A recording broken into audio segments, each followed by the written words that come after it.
దాన్ని పులి ఇసురితే పంజా అంటారు, పిల్లి ఇసురితే గీకిట్ అంటారు. ఇంకా కేటీఆర్ గారికి అది కూడా సోయలేదు.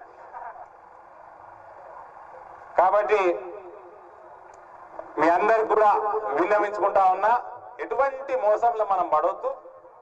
ఈటల రాజేందర్ మన కోసం 20 సంవత్సరాల నుంచి ఇక్కడ సేవలు చేస్తున్నాడు. సేవలు చేస్తేనే కదా మీరు 6 సార్లు గెలిపించింది. నేను గెలిపించిందా అండి? మీరే కదా గెలిపించింది, అంతే కదా? మరి 6 సార్లు గెలిపించినప్పుడు ఇప్పుడైతే ఆయనకు అన్యాయం చేసి ఆయన అవమానించిండ్రు. ఏమైతుంది? ఈటల రాజేందర్ గెలిస్తే ఏమైతుంది? డబుల్ బెడ్రూమ్ ఇల్లు కట్టించినా అన్నాడు. సిద్దిపేటలో కట్టించినట్టు ఇప్పుడు ఆడికెళ్ళి వస్తున్నా. ఏం లేవాడ ఆడ కొన్ని కట్టిర్రు, అవి సగం కూలిపోతున్నాయి. అది కూలిపోయే వీడియోలు కూడా చూసిరు కదా అందరు. ఏడగట్టిరు తెలంగాణలో, నిజామాబాద్ పార్లమెంట్లో ఒక్కటి కట్టలే.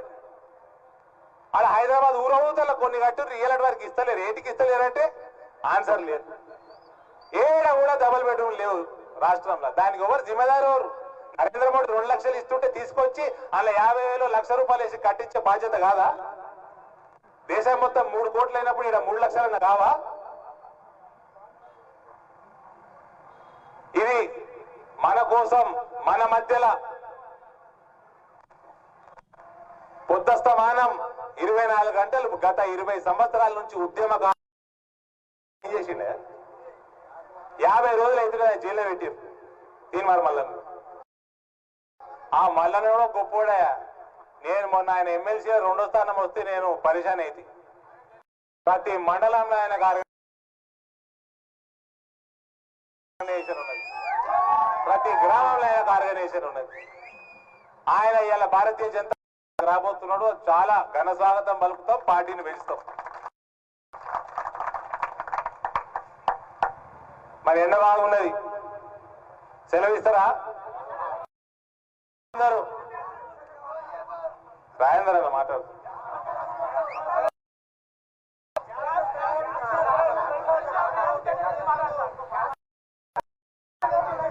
ఏ కేసీఆర్ గ్యాస్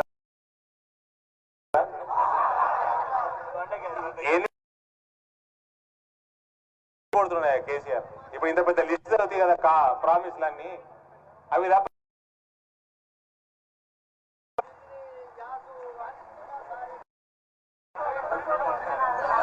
హరీష్ రావు నేను ఈడికెళ్ళి ఇక్కడికి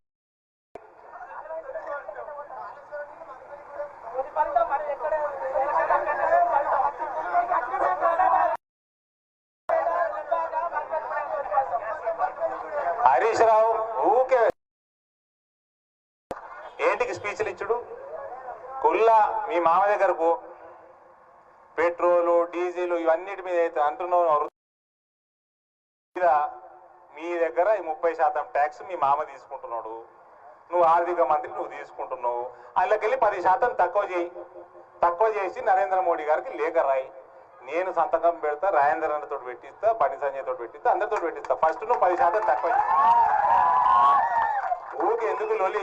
ఎలక్షన్ రా